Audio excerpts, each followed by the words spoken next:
Spotlight.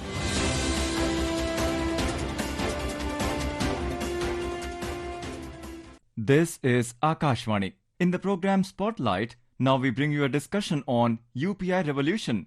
India leads the world in fast payments. The participants are Sharad Kohli, economic analyst, and Niharika Bhuwania, anchor. Good evening and welcome to today's episode of Spotlight. Today we put the spotlight on India's UPI revolution. Given that UPI handles 640 million plus transactions every day, we have a good reason to have a detailed conversation around this too. Let me first welcome our expert for this evening, Mr. Sharad Kohli, economic analyst. Good evening, Sharad, and thank you so much for joining us on Spotlight today. Good evening, Niharika, and good evening to all the listeners of Akashvani. So since we're talking about UPI today, it has brought in quite a revolution in our country. It was launched in 2016. And I believe two of the major goals or, two of the major drivers of this initiative were financial inclusion and second, having every citizen in our country open a bank account. So can you briefly talk to us about how did the idea come about and what is the vision that keeps fueling, that keeps empowering this initiative?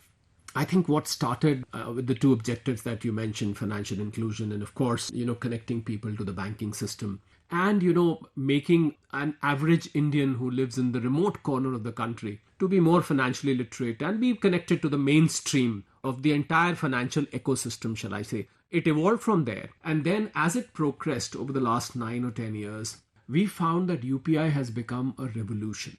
In fact, I've been calling it Utkrisht payment of India because it has just been a magic. And the magic has been such that if you look at the volumes today, I think the volumes will itself spell out the kind of change it has done to our entire country and its economy. 64, as you rightly said, 64 crore transactions a day, which is almost 1900 crore transactions a month, is not a mean task. If you look at the value of transactions, Niharika, 24 lakh crore rupees a month.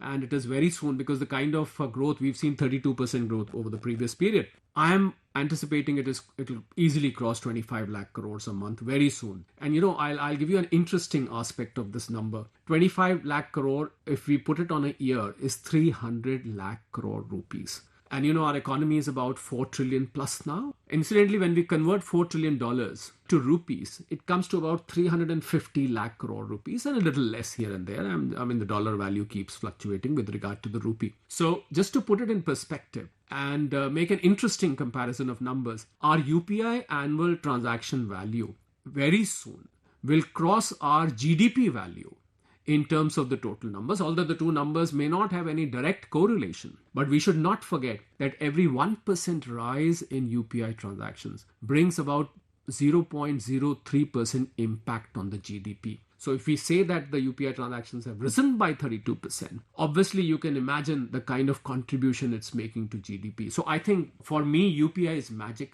For me, UPI is resolution. For me, UPI is something which the world is looking at. Very rightly said. In fact, in one of his speeches, the Prime Minister has also mentioned that UPI today has become a status symbol for Indians. Let's quickly listen to what he said. जब हम technology के सामाजिक संदर्भ को समझते हुए आगे बढ़ते हैं तो टेक्नोलॉजी एम्पावरमेंट का बहुत बड़ा माध्यम बन जाती है। ये सोशल जस्टिस, सामाजिक न्याय को सुनिश्चित करने और असंतुलन को मिटाने का भी माध्यम बनती है। एक समय था जब टेक्नोलॉजी सामान्य भारतीय की पहुंच से बाहर थी। कभी जेब में क्रेडिट या डेबिट कार्ड लेकर चलना स्टेटस सिंबल हुआ करता था, लेकिन भारत का यूपीआई आज अपनी सिंप्लिसिटी की वजह से न्यू नॉर्मल बन गया है। So there you go, there it was laid out for us neatly. But this kind of an interface requires quite a lot of digital groundwork. So what kind of digital groundwork went into building such a huge interface in the first place? Well, starting with Government of India, I would like to compliment National Payment Corporation of India and Reserve Bank of India, the two organizations or two institutions, shall I say, which are absolutely controlling the whole system. And the way it has evolved, well, when you open your app and when you make a transaction of UPI, it may appear to be very simple. And people get surprised when they see all their bank accounts because they are linked to Aadhaar. So they get collated into their UPI. So I think from being semi-automatic when it evolved, it has now become almost fully automatic. That is, all you need to do is to inform about your Aadhaar number, your PAN number, your name, your mobile number. And I think, Niharika, if you ask me honestly, the JAM, called the JAM Trinity, I think that has significantly contributed in evolution of UPI, which is called Jan Dhan, Aadhaar and mobile. The moment these three things came together, of course, Jan Dhan was part of financial inclusion exercise, but Aadhaar mobile linkage has propelled the whole UPI format. I think that is what has made a difference. And Niharika, this is despite the fact that the penetration of mobile phones in our country is about 66 crores. So which means smartphone usage, out of 142 crore population, 66 crore people have smartphones. I'm talking of smartphones, not mobile phone connections. But if you talk of the households, we've got about 25 crore plus or 26 crore households. 85.5% households have at least one smartphone. So if you've got a smartphone, your father has, your mother has, your brother or sister, anyone who has a smartphone, I think that works. The family system that we have in this country, that works for the whole family. So I think the penetration of UPI, when we say that 85% of the digital transactions are happening through UPI, is because the penetration of a smartphone has been so much. And of course, the fact that it has become so easy. There was a time, Niharika, I remember, when the UPI came up, there were a lot of people who were very hesitant. They said it's very complicated. I have to create my UPI ID. And knowing that financial literacy in India, digital literacy in India, technology knowledge in India is not as deep as one would imagine. So they used to find it very complicated. But the ease with which it has come up, I think, from buying a coconut from roadside, as I said, to making smallest of payments. It just happened. I found a young, group of people, instead of missed calls, I found that they were tossing on 1 rupee test payments to each other, which were proving to be more attention drawing, shall I say, instead of a missed call. They said, no, missed calls don't work. We just send 1 rupee and it hardly costs you anything. And, the receiver suddenly gathers attention and, that's how the communication happens. Interesting, Niharika, isn't it? Very interesting. In fact, you touched upon two very, very relevant aspects. So one is that for using UPI, there is no additional fees, there is no additional service charge, whereas other media, you might have those, you might have a few extra rupees here and there. So if you're sending somebody a payment of 10 rupees, it will get transferred as such. And the second is interoperability. So UPI connects 675 banks on a single platform, which means that there have to be different systems that can be brought together on a single platform to make it work. So do you briefly also want to talk about that aspect of UPI? Absolutely. From the time when UPI started, we all remember those payment wallets. These used to carry money. You had to park your money on these wallets, and the digital payment system was already there because you were making payment from one wallet to the other. But the difference was that you had to pull out money from your bank, park it in the wallet, and then the safety issues came because the money had gone from your pocket, from your bank, and we used to hear a lot of cases of the wallets being hacked or wallets not being reachable or, because of connectivity, various things happening. But I think the most comfortable position was that money should lie with you at your bank safely. If I'm unable to do a transaction because of connectivity, because of network, at least I know my money is lying with you. But in that scenario, money had already left your bank. So these wallets, they suddenly found themselves to be redundant because there was no need for a user to park money in the wallet. So now it just happens, it moves from your bank and hits the bank of the receiver. I think so these wallets are playing the role of intermediaries, facilitating UPI. So I think the whole paradigm of this wallet system has been changed because of UPI is what I would like to say. In fact, I was going to ask you, what is the basic difference between a digital wallet and UPI? In one line, do you want to summarize that for us? Well, I would expand your question to include as to how a pre-UPI era was. We were issuing checks, we were using debit cards, not that we are not using now. We were using credit cards, we were using net banking. I would very strongly like to say that the era of these kind of payments has been faded because of UPI.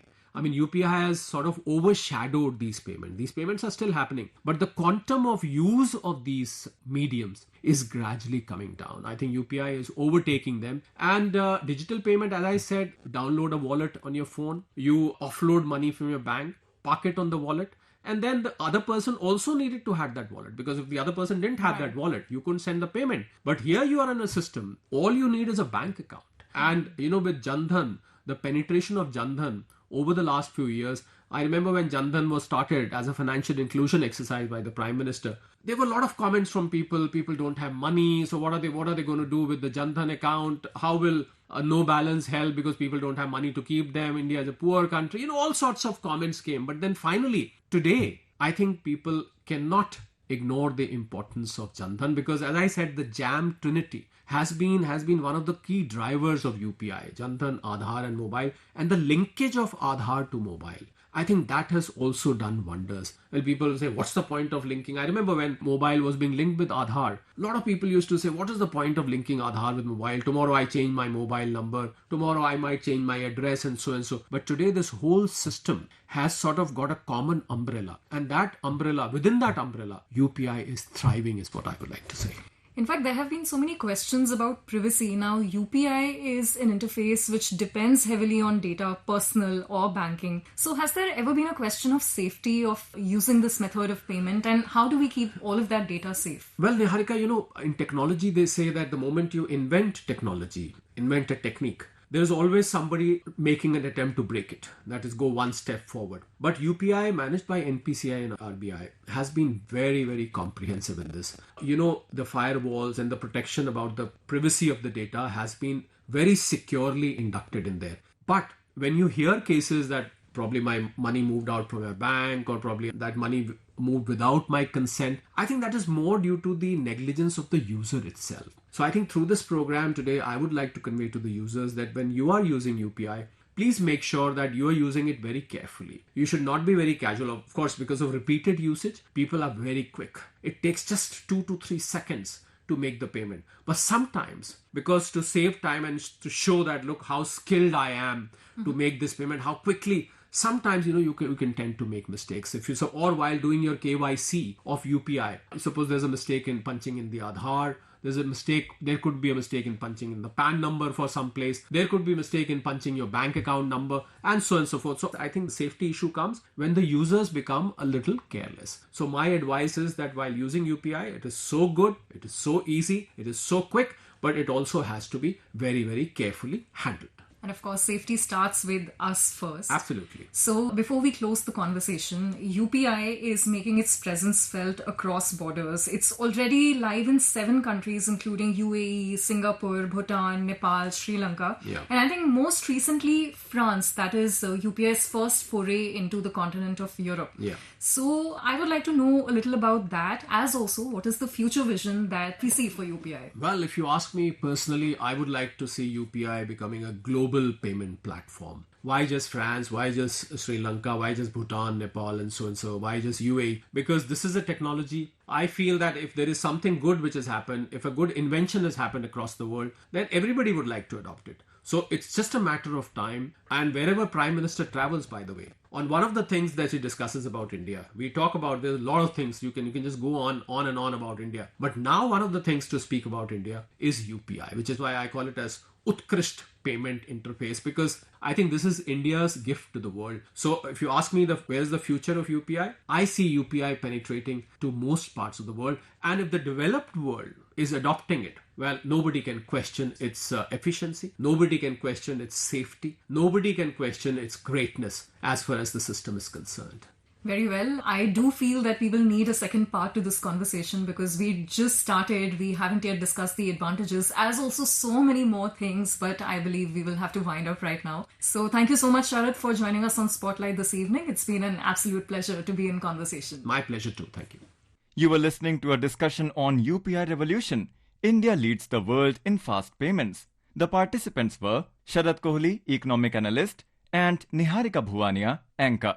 This program was produced and presented by the News Services Division of Akashvani. You can listen to it on our mobile app, News on AIR. This program is also available on our YouTube channel, News on AIR Official. You may share your feedback about this program through email at airnsttalks@gmail.com or WhatsApp on 92890 94044. Spotlight.